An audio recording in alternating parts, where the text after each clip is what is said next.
Islam dan iptek. Pasti kalian bertanya-tanya, apa sih itu iptek? Bagaimana pandangan Islam dalam kemajuan iptek? Kalau begitu, simak penjelasannya setelah ini. Ilmu pengetahuan dan teknologi adalah suatu hal yang dapat meningkatkan wawasan seseorang dalam bidang teknologi. Ilmu dalam pandangan Islam tidak dibatasi.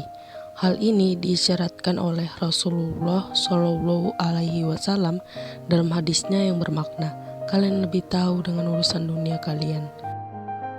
Ilmu pengetahuan di dalam Islam merupakan hasil pemikiran seorang yang berilmu yang didapatkan dengan memahami ayat Al-Quran atau hadis Nabi secara mendalam. Dengan memperhatikan berbagai disiplin ilmu yang ada di dalam Islam, hal ini dikarenakan bahwa disiplin-disiplin ilmu di dalam Islam saling berkaitan antara satu dengan yang lain. Setelah tahu pengertian ilmu pengetahuan teknologi, kita lanjut ke pandangan Islam tentang ilmu pengetahuan teknologi. Ilmu pengetahuan dan teknologi dalam Al-Quran. Al-Quran adalah sumber ilmu pengetahuan yang pertama di dalam ajaran Islam. Segala sesuatu telah diatur di dalam Al-Quran, baik hal tersebut berhubungan dengan Allah maupun yang berhubungan dengan alam semesta. Berbicara tentang keutamaan ilmu pengetahuan, dari pandangan Al-Quran tentu banyaknya ayat-ayat Al-Quran yang menjelaskan tentang ilmu pengetahuan. Bahkan wahyu yang pertama kali turun kepada baginda Rasulullah Shallallahu Alaihi Wasallam menunjukkan betapa pentingnya ilmu pengetahuan. Al-Quran sangat mendukung kemajuan teknologi. Hal ini bisa dilihat dari beberapa ayat Al-Quran yang memerintahkan umat manusia untuk terus meneliti dan mengkaji. Ini ada sebuah dalil dari Al-Quran surah Al-Mujadalah ayat 11. Bismillahirrahmanirrahim. Yarfa'illahu allazina amanu minkum wallazina utul ilma darajat wallahu bima ta'maluna khabir.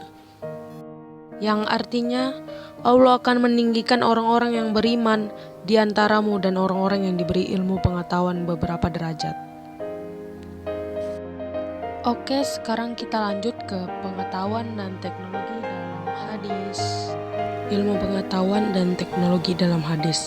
Hadis adalah sumber kedua agama Islam. Di antara fungsi hadis terhadap Al-Quran adalah menjelaskan hal-hal yang masih global di dalam Al-Quran atau menyebutkan perkara yang belum disebut oleh Al-Quran. Oleh karena itu, hadis akan selalu mendukung Al-Quran dan tidak ada hadis yang bertentangan dengan Al-Quran. Sebagaimana di dalam Al-Quran tidak ada pertentangan antara satu ayat dengan ayat yang lain. Begitu juga pada hadis tidak ada hadis sahih yang bertentangan dengan hadis sahih yang lain. Hal ini dikarenakan hadis juga adalah wahyu dari Allah Subhanahu wa Ta'ala. Oke, setelah mengetahui perkembangan iptek dalam Al-Quran dan hadis, sekarang kita masuk ke perkembangan iptek dalam sejarah Islam. Perkembangan iptek adalah hasil dari segala langkah dan pemikiran untuk memperluas, memperdalam, dan mengembangkan. Peran Islam yang utama dalam perkembangan iptek setidaknya ada dua.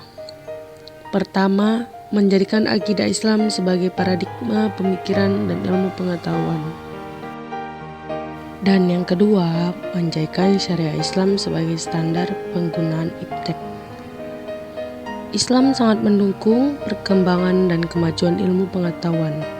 Hal ini bisa dilihat dari ayat-ayat Al-Quran yang berbicara mengenai ilmu pengetahuan. Bahkan di dalam Al-Quran sendiri tidak ada perintah menambah sesuatu kecuali perintah menambah ilmu pengetahuan seperti yang terdapat pada surah Al-Mujadalah ayat 11. Demikian juga dengan hadis-hadis Nabi Shallallahu Alaihi Wasallam yang banyak menjelaskan tentang keutamaan ilmu pengetahuan. Bahkan disebutkan di dalam satu hadis bahwa menuntut ilmu wajib ke atas setiap muslim. Seperti dalilnya, tolabul ilmi faridotun ala kulli muslimin, yang artinya mencari ilmu itu wajib atas tiap-tiap orang muslim. Hal ini menunjukkan bahwa hadis-hadis Nabi Shallallahu Alaihi Wasallam mendukung kemajuan dan perkembangan ilmu pengetahuan. Ulama-ulama tidak mau juga ketinggalan dalam menjelaskan keutamaan ilmu pengetahuan. Banyak di antara mereka mengeluarkan pernyataan-pernyataan yang dapat memberikan motivasi dan semangat bagi kita untuk terus belajar dan meneliti, sehingga ilmu pengetahuan dan teknologi terus maju dan berkembang.